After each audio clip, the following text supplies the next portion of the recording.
എന്താണ് കർക്കിടക ചികിത്സ? നമ്മളെല്ലാവരും കേട്ടിട്ടുണ്ടായിരിക്കും കർക്കിടക മാസത്തിൽ ആയുർവേദ ട്രീറ്റ്മെൻറ്റ്സ് എടുക്കുന്നത് ഏറ്റവും നല്ലതാണ്, ശരീരത്തിനൊക്കെ നല്ലതാണ് എന്നുള്ളത്. എന്താണ് അതിൻ്റെ പ്രസക്തി എന്ന് നോക്കാം.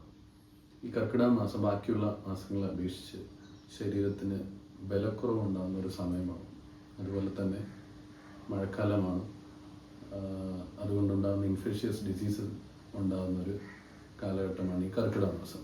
ഇതുകൊണ്ടൊക്കെ തന്നെയാണ് ഈ ഒരു സമയത്ത് ആയുർവേദ ട്രീറ്റ്മെൻറ്റ്സ് എടുക്കുന്നത് ശരീരത്തിന് ഏറ്റവും ഗുണപ്രദമാകുന്നത്.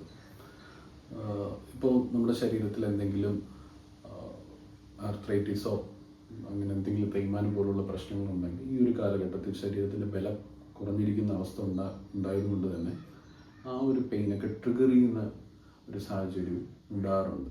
അപ്പോൾ ഈ ഒരു കാരണങ്ങളൊക്കെ കൊണ്ട് തന്നെ മനുഷ്യന് ഒരു ആതുരത വർദ്ധിക്കുന്ന ഒരു സമയം, രോഗങ്ങൾ കൂടുതൽ കണ്ടുവരുന്ന ഒരു സമയമാണ് കർക്കിടക മാസം.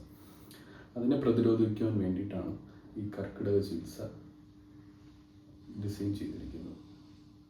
ഇനി എങ്ങനെ നമുക്കൊരു കർക്കിടക ചികിത്സ നന്നായി ചെയ്യാം? തികച്ചും ക്വാളിഫൈഡ് ആയിട്ടുള്ള ഒരു ആയുർവേദ ഫിസിഷ്യൻ്റെ അടുത്ത് പോയി നിങ്ങൾ ഡീറ്റെയിൽഡ് ആയിട്ടുള്ള കൺസൾട്ടേഷൻ ചെയ്യണം. അപ്പോൾ നിങ്ങളുടെ ശരീരത്തിന് എന്താണ് ആവശ്യം, നിങ്ങളുടെ ശരീരത്തിൻ്റെ സ്റ്റാറ്റസ് എന്താണ്, എല്ലാം അസസ് ചെയ്തതിന് ശേഷം അദ്ദേഹം ഡിസൈൻ ചെയ്യുന്ന ഒരു പ്രോട്ടോകോൾ പ്രകാരം മാത്രമേ കർക്കിടക ചികിത്സ ചെയ്യാറുള്ളൂ. അതുപോലെ തന്നെ നിങ്ങൾ കർക്കിടക കന്നിയെ കുറിച്ചിട്ടൊക്കെ കേട്ടിട്ടുണ്ടായിരിക്കും. ഈ ദഹനശക്തി ഈ കർക്കിടക മാസത്തിൽ കമ്പാരിറ്റീവ്ലി കുറവാണ് മനുഷ്യന്. അതിനെ ഇമ്പ്രൂവ് ചെയ്യാൻ ഏറ്റവും ഫലപ്രദമായിട്ടുള്ള ഒരു ആഹാരമാണ് ഈ കർക്കിടക കന്നി എന്നുള്ളത്.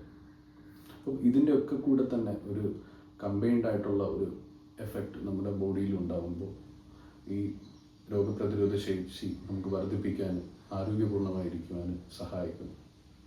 ഇതൊക്കെയാണ് ഈ കർക്കിടക ചികിത്സ എന്നുകൊണ്ട് ഉദ്ദേശിക്കുന്നത്. എല്ലാവർക്കും ആരോഗ്യപൂർണ്ണമായിട്ടുള്ളൊരു ജീവിതം ആശംസിക്കുന്നു.